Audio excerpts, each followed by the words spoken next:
میں گر جب ان لوگوں کے پاس موسیٰ علیہ السلام ہمارے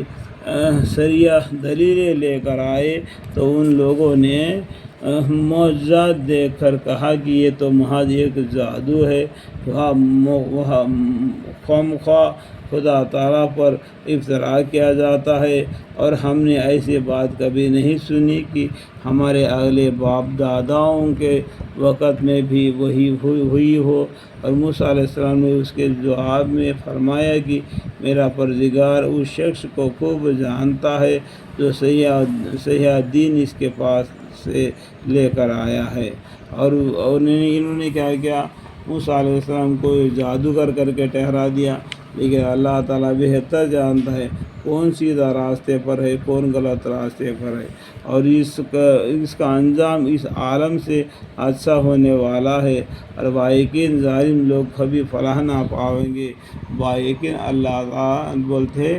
ظالم لوگ فلاح نہیں پائیں گے۔ اور ظاہر موسیٰ دیکھ کر، یعنی موسیٰ علیہ السلام کی طرف سے جو معجزات دیکھ کر، پھر بھی فرعون کو سن کر فرعون کہنے لگا کہ اے اہل دربار، مجھ کو تو تمہارے اپنے سوا کوئی خدا معلوم نہیں ہوتا، دیکھو میں ہی تمہارا خدا ہوں، میرے علاوہ کوئی خدا ہے ہی نہیں۔ کہ موسیٰ علیہ السلام آ کے بولتے ہیں کہ بھائی تو ایک آدمی ہے، اللہ تعالیٰ نے تم کو بھی پیدا کیا، میرے کو بھی پیدا کیا، وہ پیدا کیا اس اللہ کو ہم نے عبادت کرنا ہے کر کے بولتا ہے۔ تو کیا اے حامان تم ہمارے لیے مٹی کی اینٹیں بنا کر اس آگ میں بجوا لگا کر پکواؤ، پھر ان فقط اینٹوں سے میرے واسطے ایک بلند عمارت بنواؤ، ایک بلند عمارت اونچا مکان بنا دو۔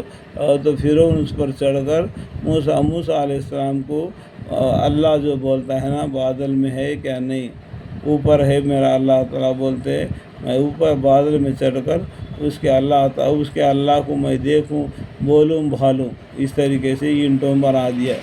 اور اس پر چڑھ کر موسیٰ علیہ السلام کے خدا کو دیکھوں بھالوں، اور میں تو اس دعوی میں کہ میرے سوا کوئی اور خدا ہے، موسیٰ علیہ السلام جھوٹا ہی سمجھتا ہوں، ارے میرے سوا اور دوسرا کوئی خدا ہے،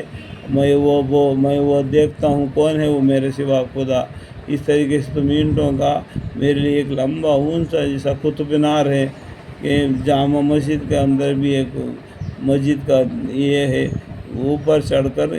وہ پورا دلی کو ہم دیکھ سکتے ہیں، اس طریقے سے ایک عمارت بنا دو، میں اس پر چڑھ کر موسیٰ علیہ السلام کو اللہ کو دیکھوں بھالوں کہ یہ صحیح ہے جھوٹے میں سے ہے۔ اس طریقے سے انہوں نے کیا کیا، اینٹوں کا بنا کر اس پر چڑھ دیا۔ اور فرعون اور اس کے تابعین نے ناحق دنیا میں سر اٹھا رکھا تھا، اور یوں سمجھ رہے تھے کہ ان کا ہماری پاس لوٹ کر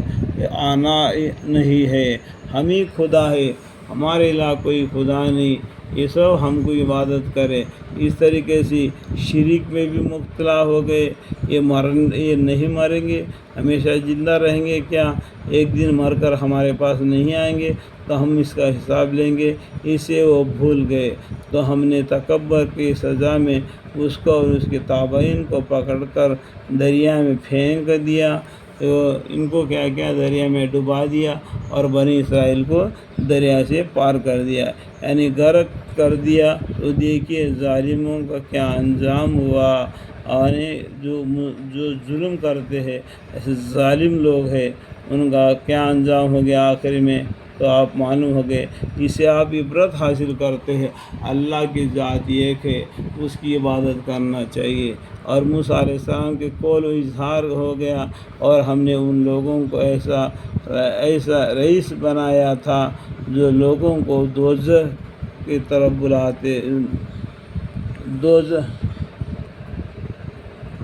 اور موسیٰ علیہ السلام کی قول کا اظہار ہو گیا، اور ہم نے ان لوگوں کو ایسا رئیس بنایا تھا، مطلب اس کے بعد میں جتنا فرعون کی تو ان کے لشکر جو پانی میں ڈوب کر مر گئے تھے، ان کے جائیداد پر بنی اسرائیل کا حکمرانی بن گئے، تو ان کے مکانوں میں یہ جا بیٹھے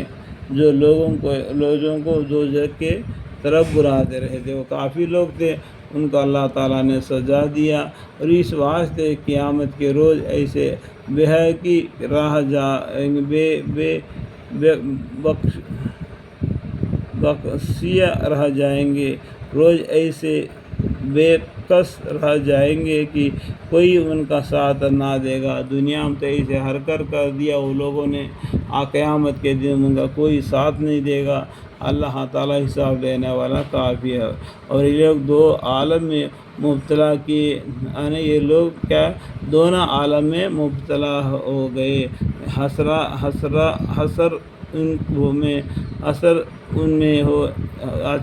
حسران ہو گئے۔ چنانچہ دنیا میں بھی ہم نے ان کے پیچھے لعنت لگا دی،